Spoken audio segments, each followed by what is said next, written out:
आपल्याला कल्पना आहे विधानसभा महाराष्ट्र विधानसभेची सार्वत्रिक निवडणुकीचा कालावधी सुरू आहे आणि आपण यापूर्वी या विधानसभेचा कार्यक्रम प्रेसच्या माध्यमातून लोकांपर्यंत आपण पोहोचवलेला आहे. त्याबद्दल आपलं सर्वांचं अभिनंदन आणि धन्यवाद.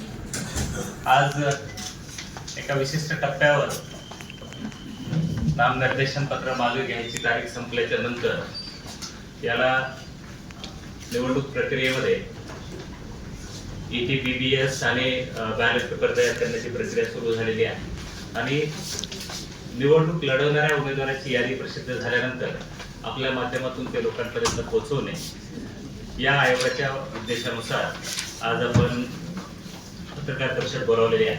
या पत्रकार परिषदेसाठी आपल्या सर्वांचं परत एकदा मी स्वागत करतो. या बैठकीसाठी उपस्थित माझे सहकारी अधिकारी, पोलीस विभागाचे अत्यंत वरिष्ठ अधिकारी आज या ठिकाणी उपस्थित आहेत, त्यांचंही मी स्वागत करतो. त्यासोबत वेगवेगळ्या जे आपले नोडल अधिकारी आहेत त्यांचंही स्वागत करतो आणि आपण आजच्या या प्रेसला सुरुवात करूया. ठाणे जिल्हा साधारणपणे त्याची डेमोग्राफिक परिस्थिती आपल्या सर्वांनाच माहीत आहे. 3 लोकसभा मतदारसंघ, 18 विधानसभा मतदारसंघ हे आपल्याला ही कल्पना आहे. कार्यक्रमही आपल्याला पूर्वी सांगितला होता, परंतु परत एकदा त्याची उजळणी करण्याच्या अनुषंगानं एंटायर निवडणुकीचा जो कार्यक्रम आहे तो आपल्या समोर सांगतो की निवडणुकीची अधिसूचना जी आहे ते 22 ऑक्टोबरला प्रसिद्ध झाली होती. नामनिर्देशन पत्र सादर करायचा अंतिम दिनांक 29 ऑक्टोबर होता.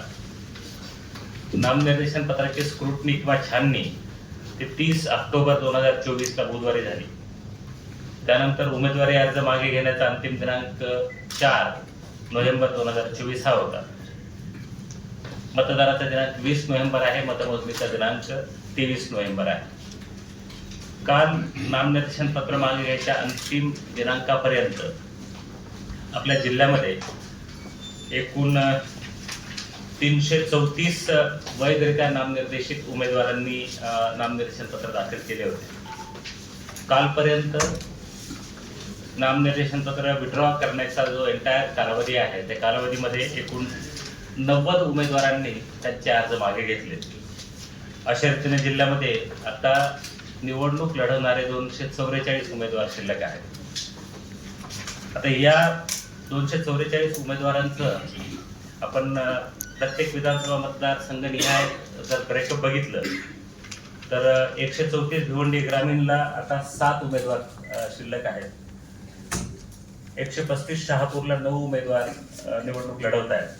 136 भिवंडी पश्चिमला 14 निवडणूक लढवणारे उमेदवार आहेत.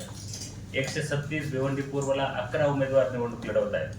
138 कल्याण पश्चिमला 24 उमेदवार निवडणूक लढवत आहेत, म्हणजे तिथं 2 बॅलेटिंग युनिट लागणार आहे. 139 मुरबाडला 9 उमेदवार निवडणूक लढवत आहेत. 140 अंबरनाथला जो अनुसूचित जातीसाठी राखीव आहे त्या ठिकाणी 22 उमेदवार निवडणूक लढवत आहेत, म्हणजे तिथंही 2 बॅलेट युनिट लागणार आहे. 141 उल्हासनगरला 19 उमेदवार निवडणूक लढवत आहेत, तिथेही 2 बॅलेटिंग युनिट लागणार आहेत. 142 कल्याण पूर्वला 17 उमेदवार निवडणूक लढवत आहेत, तिथेही 2 बॅलेटिंग युनिट लागणार आहेत. 143 डोंबिवलीला 8 उमेदवार आहेत. 144 कल्याण ग्रामीणला 13 उमेदवार आहेत. 145 मीरा भाईंदरला 17 उमेदवार आहेत, त्यामुळे 145 मीरा भाईंदरला 2 बॅलेटिंग युनिट लागणार आहेत. 146 ओळा माजीवाडा 14 उमेदवार आहेत. 147 कोपरी पाचपाखाडी 9 उमेदवार निवडणूक लढवत आहेत. 148 ठाणे 8 उमेदवार निवडणूक लढवत आहेत. 149 मुंब्रा कळवा 11 उमेदवार निवडणूक लढवत आहेत. 150 ऐरोली 17 उमेदवार निवडणूक लढवत आहेत, म्हणजे इथं परत 2 बॅलेटिंग युनिटची रिक्वायरमेंट आहे, लागणार आहे. आणि 151 बेलापूरला 15 उमेदवार निवडणूक लढवत आहेत. तर अशा पद्धतीनं 244 उमेदवार अंतिमरित्या आता निवडणूक लढवणार आहेत. आता या निवडणुकीच्या अनुषंगाने 20 तारखेला जे मतदान होणार आहे त्याच्या अनुषंगानं जिल्ह्याचं एकंदरीत मतदार किती आहे त्याच्या संदर्भातलं वेळोवेळी आपल्याला अवगत केलेलंच आहे.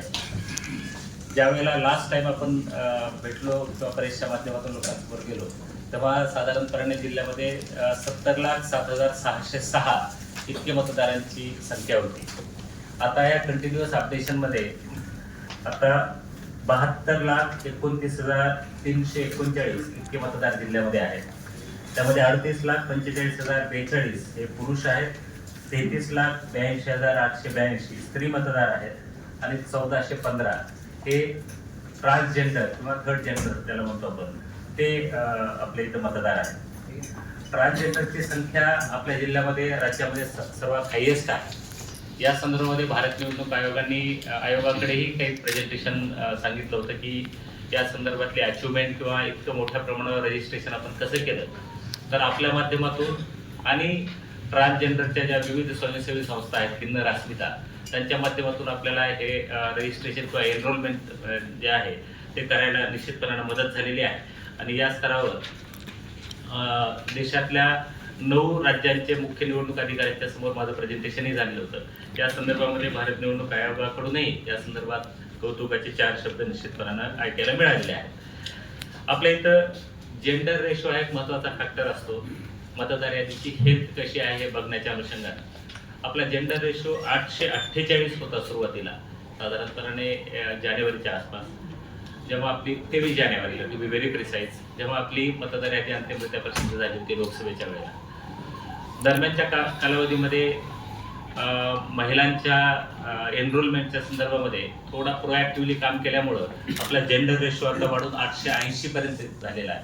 याचाच अर्थ महिलांची नोंदणी पुरुषांच्या नोंदणीच्या तुलनेमध्ये जिल्ह्यामध्ये जास्त झालेली आहे.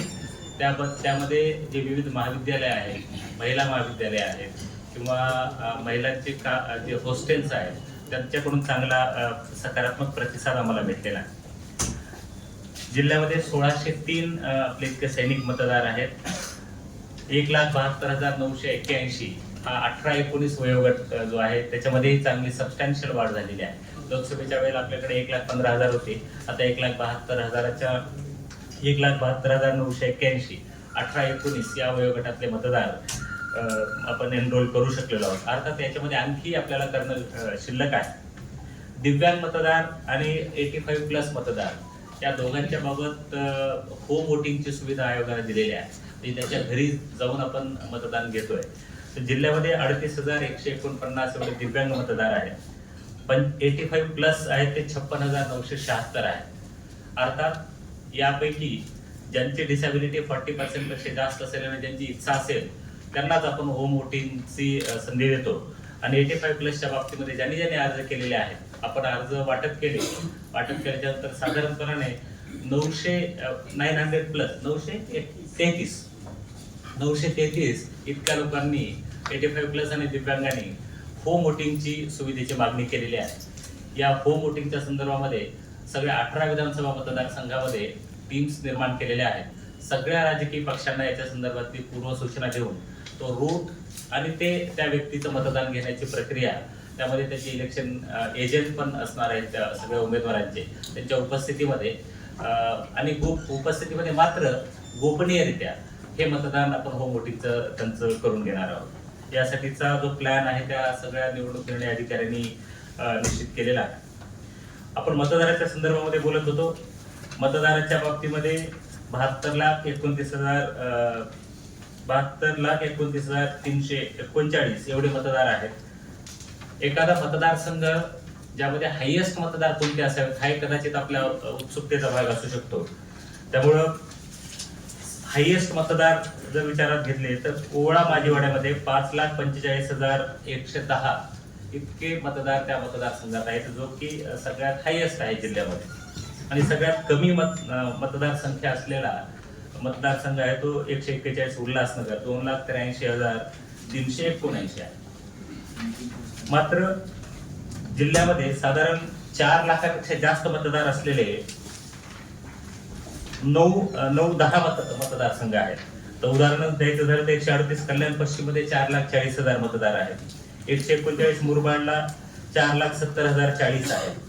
कल्याण ग्रामीणला 5,10,247 आहेत.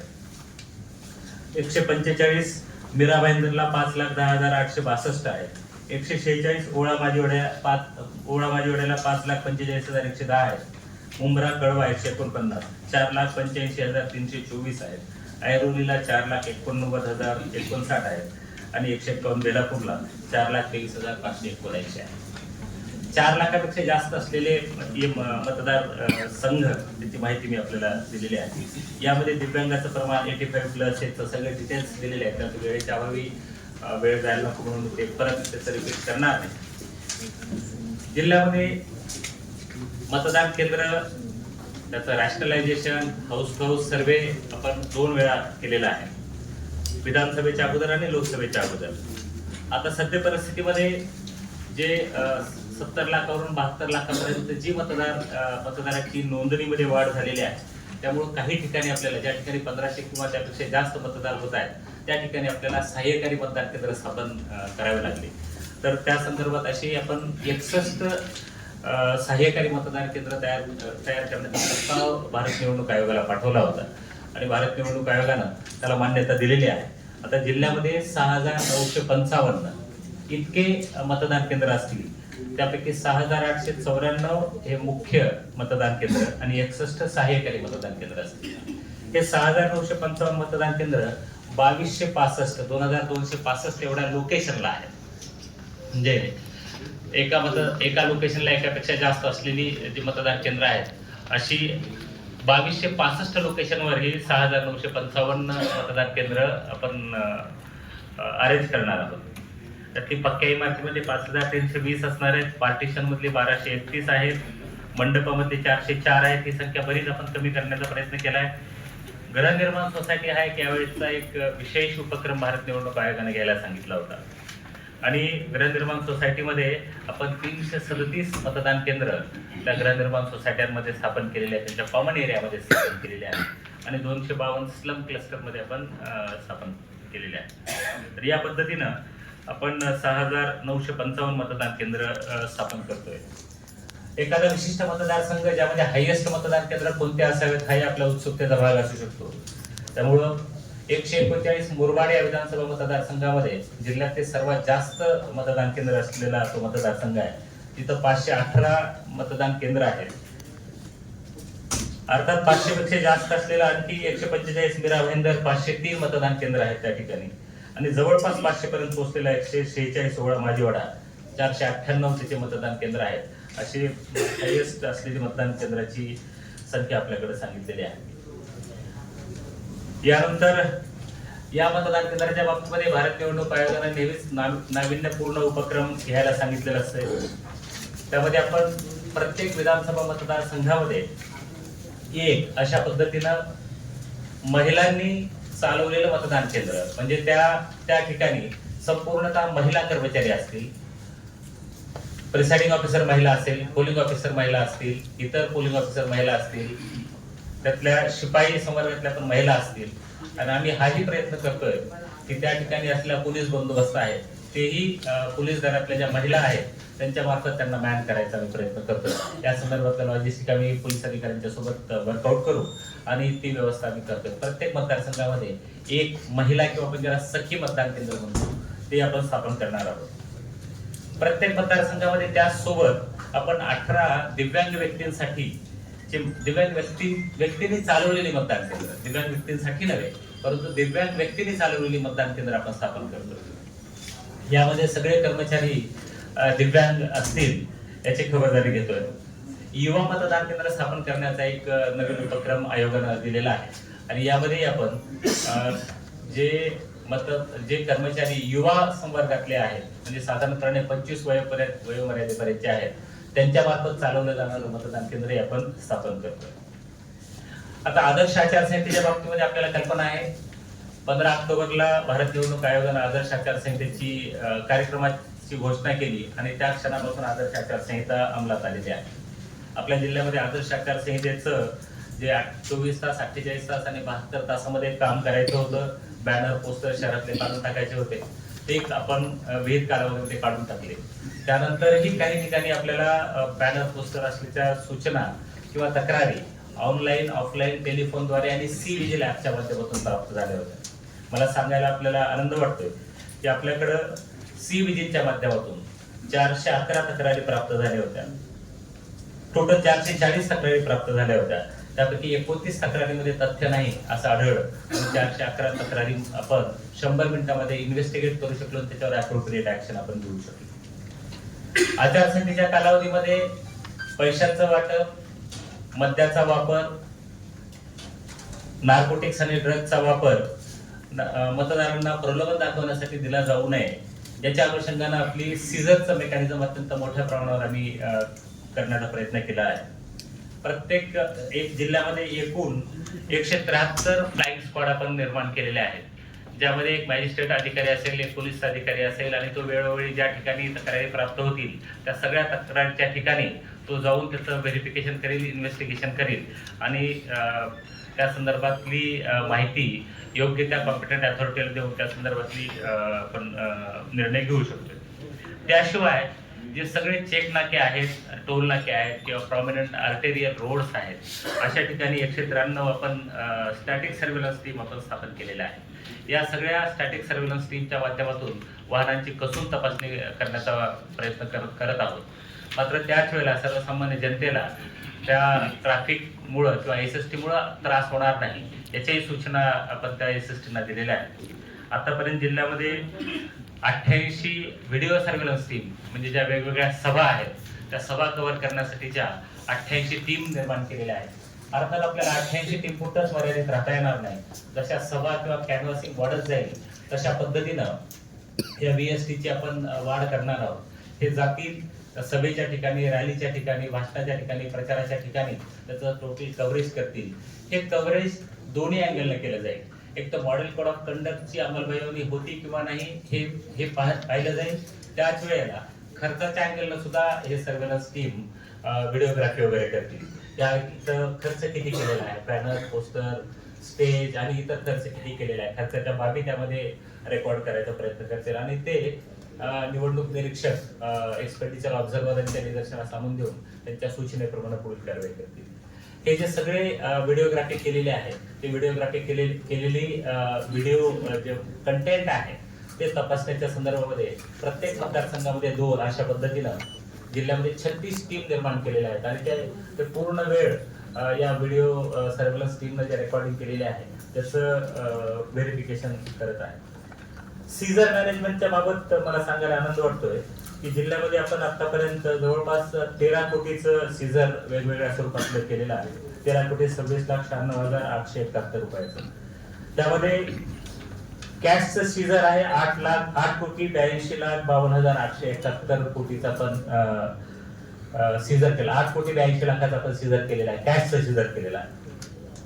लिकर 1,43,32,000ची लिकर साधारणपणे 2,85,931 लिटरचं लिकर आपण सीज केलेले आहे किंवा डिस्ट्रॉय करू शकलेलो आहोत. यासाठी जे टीम आपली एक्साईजची आहे त्यांनी 2 किंवा 3 QR टीम नियुक्त केलेल्या आहेत आणि त्यांच्या माध्यमातून या सगळ्या अवैध लिकरची शोध मोहीम आपण घेतोय आणि जे सापडल्या त्यांच्यावर इमिजिएटली कारवाई करून काही ठिकाणी 93 ची कारवाई करतो आपण, काही ठिकाणी MPDची पण कारवाई आपण करतोय आणि ठाणे जिल्ह्यामध्ये MPDची कारवाई करणारा ठाणे जिल्हा पहिला जिल्हा आहे ते आपल्या समोर मला नमूद करावं असं वाटतं. ड्रग्ज आणि नार्कोटिक्स मध्ये सुद्धा मोठ्या प्रमाणावर काम झालेलं आहे. अर्थात लोकसभेच्या वेळेला फार प्रचंड मोठ्या प्रमाणावर आपण काम केलं होतं ठाणे पोलीस आयुक्तालयानं आणि ते 2 आंतरराज्य जे टीम आहे त्या टीमचाही पर्दाफाश करण्याचा प्रयत्न त्यांनी केलेला होता. यावेळेलाही मॉनिटरी व्हॅल्यूमध्ये ड्रग्ज आणि नार्कोटिक्सच्या बाबतीमध्ये 1,53,70,000चं ड्रग आणि नार्कोटिक्स आपण जप्त करू शकलेलो आहोत. 23,26,000चं प्रिशियस मेटल सोनं किंवा चांदीच्या संदर्भातलं सीझर आपण करू शकलेलो आहोत आणि 1,47,00,000च्या आसपास फ्रीबीज किंवा ज्याला मुक्त वाटप करतो अशा पद्धतीचं वाटप जे चाललंय ते आपण सीज करू शकलेलो आहोत. साधारणपणे या मॉडेल कोड ऑफ कंडक्टच्या बाबतीमध्ये ज्या वेगवेगळ्या तक्रारी आपण प्राप्त होत आहेत त्या तक्रारीची शहानिशा केल्यानंतर आपण 9 FIR दाखल केलेल्या आहेत. हे 9 FIR वेगवेगळ्या मतदारसंघामध्ये झालेले आहेत. 144 कल्याण ग्रामीण मध्ये दारू पकडण्याच्या संदर्भातला FIR झालेला आहे. 145 मीरा भाईंदर मध्ये 3 FIR झालेले आहेत. 147 कोकणी 5 पाकडीमध्ये धार्मिक भावना दुखावण्याच्या अनुषंगाने एक FIR दाखल झालेला आहे. 147 कोपरीमध्ये विनापरवाना लाऊडस्पीकर वापरला म्हणून एक FIR दाखल झालेला आहे. मीरा भाईंदरमध्ये विनापरवाना कमान उभारल्याबाबतचा दाखल झालेला आहे आणि 127चं व्हायोलेशन केलं. मुद्रक प्रकाशक यांचं नाव न छापल्यामुळं 127 ऑफ रिप्रेझेंटेशन ऑफ पीपलचा आहे, त्यामुळे मीरा भाईंदरमध्ये एक गुन्हा दाखल झाला आहे आणि उल्हासनगरमध्ये एक गुन्हा दाखल झाला आहे. असे आपण 9 FIR या सीझर किंवा मॉडेल कोड ऑफ कंडक्टच्या व्हायोलेशनच्या अनुषंगानं केलेल्या आहे. पुढचा जो महत्वाचा मुद्दा आहे तो EVM आणि व्हीव्हीपॅटच्या संदर्भातला आहे. आताच आपल्याला सांगितलं की 12 मतदारसंघामध्ये एक बॅलेटिंग युनिट लागणार आहे आणि 6 विधानसभा मतदारसंघामध्ये 2 बॅलेटिंग युनिट लागणार आहे. आपलं पहिलं रँडमायझेशन करून ह्या ज्या EVM व्हीव्हीपॅट आहेत FACच्या अर्थात FACच्या नंतर फर्स्ट लेवल चेकिंग आपण 1 ऑगस्ट ते 29 ऑगस्टच्या दरम्यान केली तुर्वेला होती. सगळे राजकीय पक्षाचे प्रतिनिधी त्या ठिकाणी उपस्थित होते आणि त्यानंतर आपण त्याचं फर्स्ट रँडमायझेशन केलं. आचारसंहिता लागल्याच्यानंतर बहुतेक 16 तारखेला आपण त्याचं रँडमायझेशन केलेलं आहे, बरोबर. 20 तारखेला त्यांचं रँडमायझेशन केलं आणि त्या EVMs आपण सेग्रिगेट करून रँडमायझेशन प्रमाणे आपण विधानसभा मतदारसंघाला पाठवलेलं आहे. आता सप्लिमेंटरी रँडमायझेशन आज सकाळी आम्ही केलेलं आहे. ज्या 6 मतदारसंघामध्ये आपण बॅलेटिंग युनिट 2 बॅलेटिंग युनिट लागणार आहे त्याचं रँडमायझेशन आज सकाळी करण्यात आलेलं आहे आणि यांचं या EVM व्हीव्हीपॅट यांचं सेकंड रँडमायझेशन आपण 7 तारखेला ऑब्झर्व्हरच्या उपस्थितीमध्ये प्रत्येक विधानसभा मतदारसंघामध्ये करणार आहे. त्याच्या संदर्भातला सविस्तर कार्यक्रम संबंधित RO यांच्याकडून दिला जाईल. सांगायचं तात्पर्य हेच आहे, जिल्ह्यामध्ये सफिशियंट प्रमाणामध्ये EVM व्हीव्हीपॅट उपलब्ध आहेत, त्यामध्ये कसलीही कमतरता नाही आणि या EVM व्हीव्हीपॅट आफ्टर रँडमायझेशन त्या विधानसभा मतदारसंघाकडे रवाना झालेल्या आहेत आणि त्याची सगळी कल्पना आणि त्याची यादी संबंधित राजकीय पक्षांनाही आपण उपलब्ध करून दिलेली आहे. आता मतदार यादी, पोलिंग स्टेशन्स, EVM व्हीव्हीपॅट, इतर साहित्य यांची झाल्याच्या नंतर ह्या निवडणुका घेण्यासाठी मनुष्यबळ हा एक महत्त्वाचा भाग असतो. आपल्या जिल्ह्यामध्ये 6,955 मतदान केंद्र आहेत आणि आपण साधारणपणे 120% प्रत्येक मतदारसंघाला राखीव स्टाफ देतो. तर जिल्ह्यामध्ये आपल्याला 30,868 एवढा मतदान कर्मचारी प्रशिक्षण देऊन तयार करण्यात आलेला आहे आणि तो रिस्पेक्टिव्ह विधानसभा मतदारसंघाला आता दिलेला आहे. यांचं सेकंड रँडमायझेशन सुद्धा आता झालेलं आहे. सेकंड रँडमायझेशनच्या नंतर आता त्यांची पहिली ट्रेनिंग पूर्ण झालेली आहे. दुसरी ट्रेनिंग आता 11 तारखेपासून सगळ्या मतदारसंघामध्ये शेड्यूल केलेली आहे. 11 ते 14 किंवा 11 ते 15च्या दरम्यान या सगळ्या सेकंड ट्रेनिंग होणार आहे. त्याच ठिकाणी यांचं पोस्टल बॅलेट पेपरसाठीचं फॅसिलिटेशन आपण करून घेतोय. मतदान कर्मचाऱ्यांना त्यांच्या मतदानाच्या हक्कापासून वंचित राहू नये यासाठी त्यांना फॅसिलिटेशन सेंटरच्या माध्यमातून पोस्टल बॅलेटची सुविधा उपलब्ध करून दिलेली भारत निवडणूक आयोग आहे आणि त्याचसोबत जे त्याच मतदारसंघामध्ये असतील त्यांना EDCची सुविधा आपण उपलब्ध करून दिलेली आहे. अशा पद्धतीनं 30,868 मतदान कर्मचारी पूर्ण ट्रेनिंग सहित सुसज्ज होऊन आपल्या मतदानाची ड्युटी बजावण्यासाठी आता विधानसभा मतदारसंघामध्ये रवाना होतील. तर या पद्धतीनं साधारणपणे मनुष्यबळ, लागणारी रिक्वायरमेंट, पोलिंग स्टेशन्स, मतदार यादी याच्या संदर्भातली माहिती आपल्याला दिलेली आहे. त्याशिवाय यासाठी लागणारा जो पोलीस बंदोबस्त आहे त्या पोलीस बंदोबस्ताच्या बाबतीमध्ये मला हे सांगायचं आहे की आपल्या जिल्ह्यामध्ये सद्य परिस्थितीमध्ये किंवा भविष्यातही आपण वल्नरेबल एरिया किती आहे त्याचं आयडेंटिफिकेशन करण्याच्या संदर्भामध्ये आपण गेल्या 1-2 महिन्यापासून काम करत होतो. मला सांगायला आनंद वाटेल तो असा की ठाणे जिल्ह्यामध्ये लोकसभेलाही वल्नरेबल एरिया किंवा वल्नरेबल असलेला एरिया नव्हता. आताही आपण VM5 आणि VM6च्या आधारे भारत निवडणूक आयोगाला वल्नरेबल एरिया नाही आहे या संदर्भातलं सर्टिफाय करून दिलेलं आहे. वल्नरेबल एरिया म्हणजे ज्या ठिकाणी मतदारांना धाकधपटशा दाखवला जाऊ शकतो अशा पद्धतीचा एरिया जो जिल्ह्यामध्ये नाही आहे. याचं व्हेरिफिकेशन करण्याची पद्धत भारत निवडणूक आयोगाने ठरवून दिलेली आहे. पोलीसचे अधिकारी आणि आपले सेक्टर ऑफिसर हे त्या प्रत्येक मतदारसंघामध्ये जातात आणि त्या मतदारसंघामध्ये जाऊन लोकांशी चर्चा करतात आणि त्या आधारे याचं असेसमेंट करून ते असेसमेंट सेक्टर ऑफिसर पोलीसचे आणि सेक्टर ऑफिसर रेव्हेन्यूचे या दोघा जणांनी इंडिपेंडेंटली करायचं आहे. दोघा जणांनी नंतर जॉईंटली बसायचं आहे. नंतर जॉईंटली बसायचं नंतर RO आणि ARO कडे त्याचं कंपॅरिझन करायचं आहे.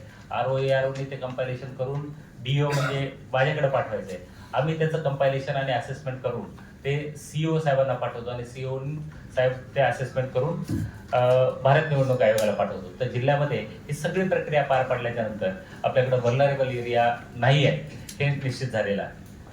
क्रिटिकल पोलिंग स्टेशनच्या बाबतीमध्ये आज दुपारी ऑब्झर्व्हर साहेबांच्या सोबत चर्चा करून क्रिटिकल पोलिंग स्टेशन्स जिल्ह्यामध्ये आहेत का याच्या संदर्भातला आम्ही आढावा घेणार आहोत. क्रिटिकल पोलिंग स्टेशनच्या संदर्भामध्ये क्रायटेरिया भारत निवडणूक आयोगाने दिलेला आहे तो असा की एखाद्या मतदारसंघामध्ये किंवा मतदान केंद्रामध्ये 90% किंवा त्यापेक्षा जास्त मतदान झालं असेल आणि त्यापैकी 75% जर एका उमेदवाराला पडलं असेल तर त्याला आपल्याला क्रिटिकल म्हणून घोषित करायला लागतं. असं लोकसभेच्या वेळेला आपल्याकडे एकाही मतदारसंघामध्ये किंवा एकाही बूथमध्ये 90% पेक्षा अबव आणि त्यापैकी 75% एका उमेदवाराला पडलेलं नाही. त्यामुळे त्या क्रायटेरियामध्ये आपण क्रिटिकल पोलिंग स्टेशन होत नाही. दुसरा क्रायटेरिया होता की मतदारसंघामध्ये किंवा मतदान केंद्रावर रिपोल झाला आहे का. तर आपल्या जिल्ह्यामध्ये कुठेही लोकसभेच्या वेळेला रिपोल झालेलं नव्हतं, म्हणजे फेरमतदान आपल्याला घ्यावं लागलं नव्हतं. त्यामुळे तोही क्रायटेरियामध्ये आपण बसत नाही. तिसरा आहे तो पोलिंग पर्सेंटेजच्या आधारे. जसं मी 90% सांगितलं तसं 10% जर कमी पोलिंग झाली असेल तर तेही आपल्याला क्रिटिकल म्हणून डिसाईड करायला लागतं. तर जिल्ह्यामध्ये लोकसभेच्या वेळेला कुठल्याही मतदान केंद्रावर 10% किंवा त्यापेक्षा कमी मतदान झालेलं एकही मतदान केंद्र नाही. त्यामुळे त्याही क्रायटेरियामध्ये आपण बसत नाहीये.